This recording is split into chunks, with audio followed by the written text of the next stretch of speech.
అత్యుత్తమ ప్లేస్మెంట్స్ తో ఎంఎన్సీ కంపెనీలలో ఉద్యోగమే లక్ష్యమా? ఇంజనీరింగ్ చదవాలనే మీ పిల్లల కలని కేజీ రెడ్డి కాలేజ్ తో నిజం చేసుకోండి.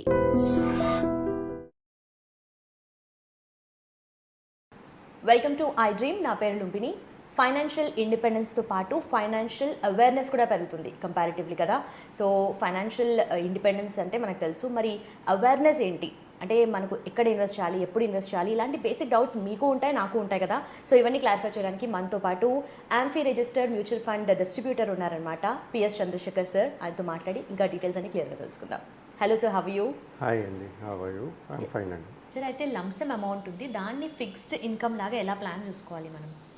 లుమ్ని గారు, ఇది మోడర్న్ వరల్డ్ యాక్చువల్గా, రైట్? అందరూ మ్యూచువల్ ఫండ్స్, ఇన్వెస్ట్మెంట్స్, స్టాక్స్ గురించి మాట్లాడుతుంటే మనం ఫిక్స్డ్ ఇన్కమ్ కావాలి ప్రతి ఒక్కరికి.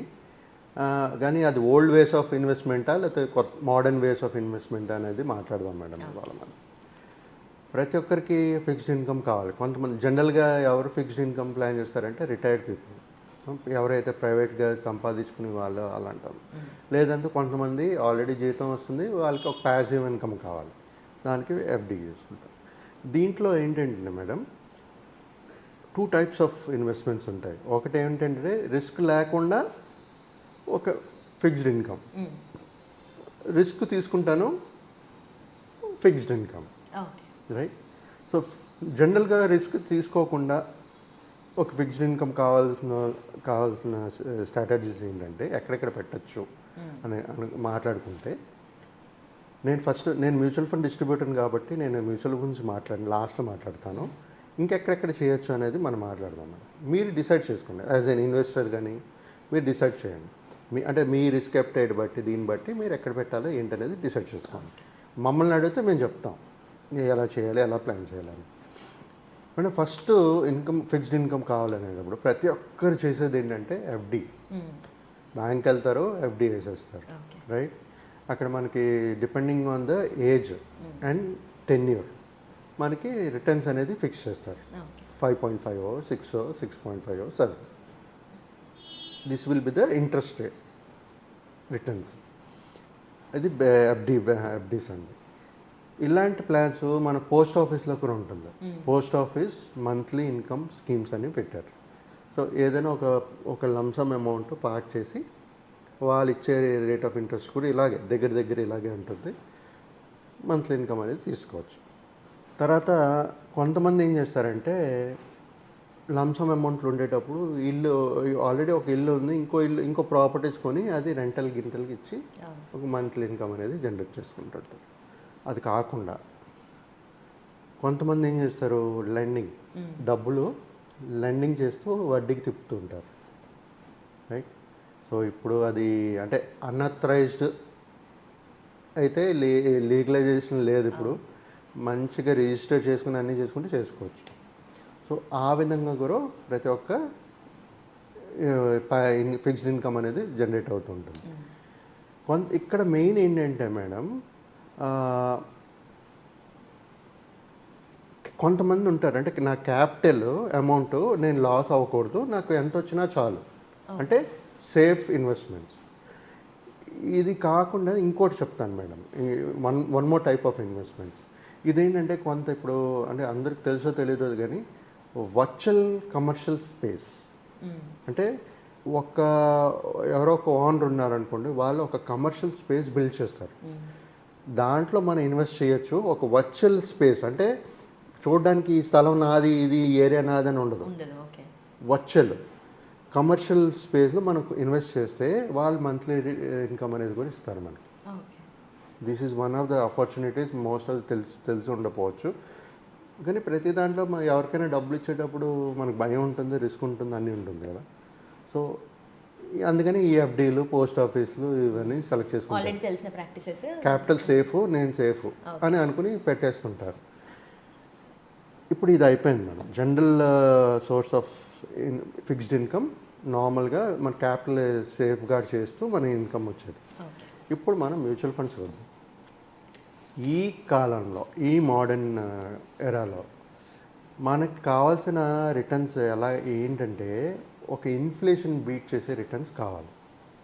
ఇన్ఫ్లేషన్ బీట్ చేయకపోతే మనకు వచ్చే 6%, 6.5%, 5.5% ఈ ఎఫ్డీలో కానీ పోస్ట్ ఆఫీస్లో కానీ దేంట్లో అయినా సరే రిటర్న్స్ వచ్చినప్పుడు ఇన్ఫ్లేషన్ కూడా బీట్ చేయలేకపోతే మన ఫ్యూచర్ చాలా కష్టంగా ఉంటుంది. మన వెల్త్ క్రియేట్ చేయలేకపోతే ఖర్చులు పెరిగిపోతుంటుంది, మన డబ్బులు 6% పెరుగుతుంటుంది, మన ఇన్ఫ్లేషన్ అదే 7-8% పెరుగుతుంటుంది. ఎలా ఖర్చు పెట్టగలుగుతాం మనం? సరిపోదు మన డబ్బులు. సో ఇప్పుడు ఎవరైనా ఒక ఫిక్స్డ్ ఇన్కమ్ మ్యూచువల్ ఫండ్స్ నుంచి ప్లాన్ చేసుకోవాలనుకున్నప్పుడు వాళ్ళ దగ్గర లంసమ్మే ఉందనుకోండి. ఎందుకంటే ఇంతవరకు లంసమే మాట్లాడుతున్నాం కాబట్టి లంసమ్ గురించే మాట్లాడతాను నేను. లంసమ్ అమౌంట్ ఉంది. అదే లంసమ్ అమౌంట్ని మనం మ్యూచువల్ ఫండ్స్లో ఇన్వెస్ట్ చేసుకుంటూ ఒక 12-15% రిటర్న్స్ అనేది జనరేట్ చేయగలుగుతాం. ట్రాక్ హిస్టరీ చూసుకుంటే 12-15% రిటర్న్స్ అనేది వస్తుంది. ఇప్పుడు ఇంపార్టెంట్ ఏంటంటే ఎలాంటి ప్లాన్లో మనం ఇన్వెస్ట్ చేయాలి, ఎక్కడ పెట్టాలి అనేది ఇంపార్టెంట్, చాలా ఇంపార్టెంట్. దీంట్లో రెండు కేటగిరీస్ చెప్తాను. నేను ప్రతి ఇండివిజువల్గా ఏఎంసీ పేర్లు చెప్పను, కానీ ఏ కేటగిరీలో పెట్టాలి. ఫస్ట్ థింగ్ ఏమో హైబ్రిడ్ ఈక్విటీస్, రెండోది బ్యాలెన్స్ అడ్వాంటేజ్ ఫండ్. ఈ రెండిట్లో పెట్టుకుని మీరు ప్రతి నెల ఒక ఇన్కమ్ అనేది జనరేట్ చేసుకోవచ్చు. దాన్ని we call it as SWP, అంటే సిస్టమాటిక్ విత్డ్రావల్ ప్లాన్. దీంట్లో ఏం జరుగుతుంటుందంటే ఒక హైబ్రిడ్ కానీ బ్యాఫ్లో కానీ ఇన్వెస్ట్ చేసినప్పుడు ఈక్విటీ ప్లాన్స్ కాబట్టి 12-15% ఆన్ జనరేట్ చేస్తుంది అనుకుందాం అండి. 12% జనరేట్ చేస్తుంది అనుకుందాం.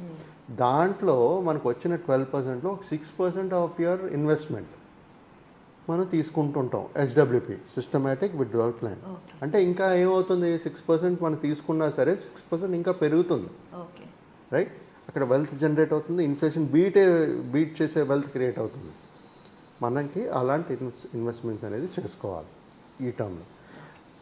లేదు నాకు చాలా ఆస్తులు ఉన్నాయి, డబ్బులు కాకుండా నాకు చాలా ఆస్తులు కూడా ఉన్నాయి, అదర్ సోర్స్ ఆఫ్ ఇన్కమ్ కూడా ఉన్నాయి, నేను రిస్క్ తీసుకోనంటే ప్లాన్ ఇప్పుడు బ్యాంక్లో పెట్టుకున్నా ఎక్కడ పెట్టినా మీకు ఇప్పుడు ఒకవేళ బ్యాంక్ ఏదైనా ప్రాబ్లం వచ్చింది అనుకోండి, 5 lakh వరకు ఇన్సూరెన్స్, మీకు 10 లక్షలు ఉన్నా మీకు 5 లక్షలు వస్తాయి. సో అలాంటప్పుడు మీకు మ్యూచువల్ ఫండ్స్లో డెప్ట్ ఫండ్స్ ఉన్నాయి, మార్కెట్ క్యాపిటల్ అలాగే ఉండాలి, నాకు ఏం ప్రాబ్లం లేదు, 6% వచ్చినా చాలు, 7% వచ్చినా చాలు, డెప్ట్ ఫండ్లు వేసుకోండి. Mutual fund has the flexibility. మీకు ఎక్కువ రిటర్న్స్ కావాలి అనుకునేటప్పుడు దాంట్లో ఎక్కువ ఈక్విటీస్లో పెట్టుకోవచ్చు. నాకు మా మార్కెట్ వాలటైల్తో సంబంధం లేకుండా నాకు కావాలనుకునే డెప్ట్ ఫండ్లో పెట్టుకోవచ్చు. హెచ్డబ్ల్యూపి మంత్లీ ఇన్కమ్ కావాలి అనుకునేటప్పుడు మాత్రం హైబ్రిడ్లోని బ్యాలెన్స్ అడ్వాంటేజ్ ఫండ్లోని పెట్టుకుని ప్లాన్ చేసుకోండి. ఒకవేళ ఎవరికైనా నాలెడ్జ్ లేదు ఎలా చేయాలి ఏంటి అనేది అంటే మళ్ళీ మేము ప్రొఫెషనల్స్ ఉన్నాం కాబట్టి వాళ్ళకి ఒక మార్గం చూపిస్తూ వాళ్ళకి ఒక వెల్త్ వాళ్ళ దగ్గర ఉన్న లంసంతో ఇంకా వెల్త్ క్రియేట్ చేస్తూ వాళ్ళ మంత్లీ ఇన్కమ్ కూడా మేము వచ్చేటట్టు చేయగలుగుతాం. ఓకే సార్, ఇవన్నీ వింటుంటే మనీ సంపాదించడం ఎంత కష్టమో దాన్ని ప్రాపర్గా ఇన్వెస్ట్ చేయడం కూడా అంతే కష్టము.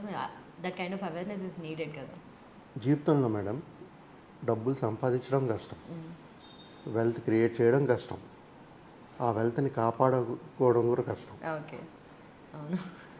ఆ కాపాడుకోకపోతే మీ వెల్త్ ఇదైపోతుంది. మీరు వాడుతూ పోయారనుకోండి, వెల్త్ ఏముంటుంది, తర్వాత రిటర్న్ తీసుకుంటే అరే అప్పుడే మూడు ఇంపార్టెంట్. అండ్ తర్వాత మళ్ళీ వెనక్కి తిరిగి చూసుకుంటే అరే అప్పుడు ఇన్వెస్ట్ చేస్తుంటే బాగుండేది, ఇప్పటికి కొంచెం అన్న. కానీ ఇంకొకటి చెప్తాను మేడం, ఇక్కడ ఈ జర్నీలో ప్రతి ఒక్కరు ఎంజాయ్ చేస్తూ చేయాలి. ఇది ఓకే, ఎంజాయ్మెంట్ మర్చిపోకండి, ఎంటర్టైన్మెంట్ మర్చిపోకండి, బ్యాలెన్సింగ్ చేయండి, ఫ్యామిలీ బ్యాలెన్స్ చేయండి. మీ ఓన్లీ సేవింగ్ ఇన్వెస్ట్మెంట్స్ అని చెప్పి మీ ఫ్యామిలీ సంతోషాలు ఇది అన్నీ సాక్రిఫైస్ చేస్తూ చేయకండి, అన్నీ ఎంజాయ్ చేస్తూ చేయాలి లైఫ్లో. అప్పుడే మనం వెల్త్ అనేది క్రియేట్ చేస్తాం, మనకు ఒక హ్యాపీనెస్ అనేది ఉంటుంది. Thank you so much sir. Thank you. So fixed income కావాలి అనుకుంటే మ్యూచువల్ ఫండ్స్ ద్వారా మనం ఎలా ఇన్వెస్ట్ చేయాలో చాలా క్లియర్గా తెలుసుకున్నాం కదా. Thank you so much for watching.